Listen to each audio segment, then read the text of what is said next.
Good afternoon, my name is Tom Ellsworth and I am the founder of the Eastern Pacific Yacht Club that is based aboard the Pacific Provider here, which is a 160-foot steel vessel that was originally built in Maine in 1978, and this is her 30th year of service. We've converted her from a crabber that used to be on the Russian side of the Bering Sea, and as you'll notice here, up all the way to the crow's nest, she's 70 foot tall, 35 feet wide, and 160 feet long.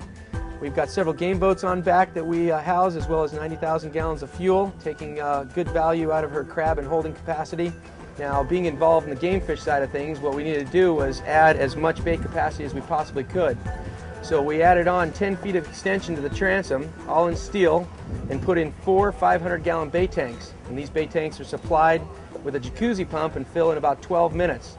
We can hold roughly 3,000 pieces of bait between these 4 tanks, and from there we can take that bait to where it's needed out at sea for our customers and clients. This boat right here is one of the game fishers that we will be supplying for our customers on board. This is called a Bodacious. It's an L&H 34. It was built over in the East Coast, and we decided to bring it out here to have a little fun on the West Coast.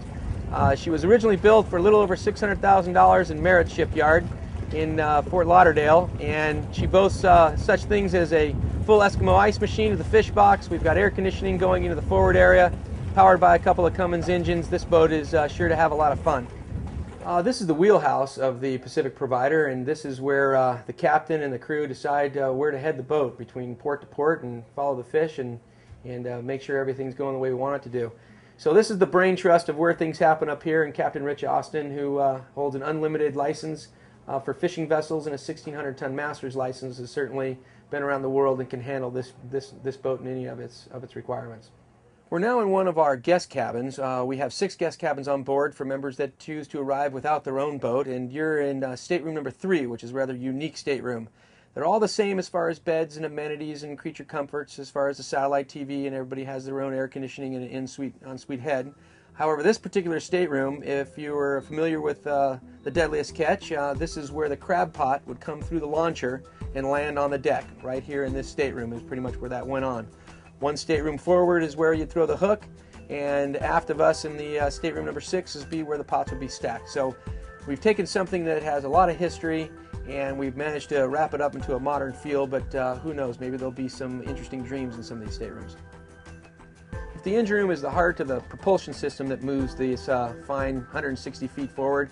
The Eastern Pacific Yacht Club lounge that surrounds me here is where the stories are going to be told. So after a day's fishing, people can come in and our members will be able to sit down, enjoy a nice cold drink in 100 to 105 degree weather in Central America, catch the game on the closed circuit TV that's all satellite controlled, and lounge out here and just kind of reminisce and share the stories of the day. So this is one of the things that we think is quite unique about this club and its format, is being able to get off your boat and have a chance to relax and kick it with a few friends.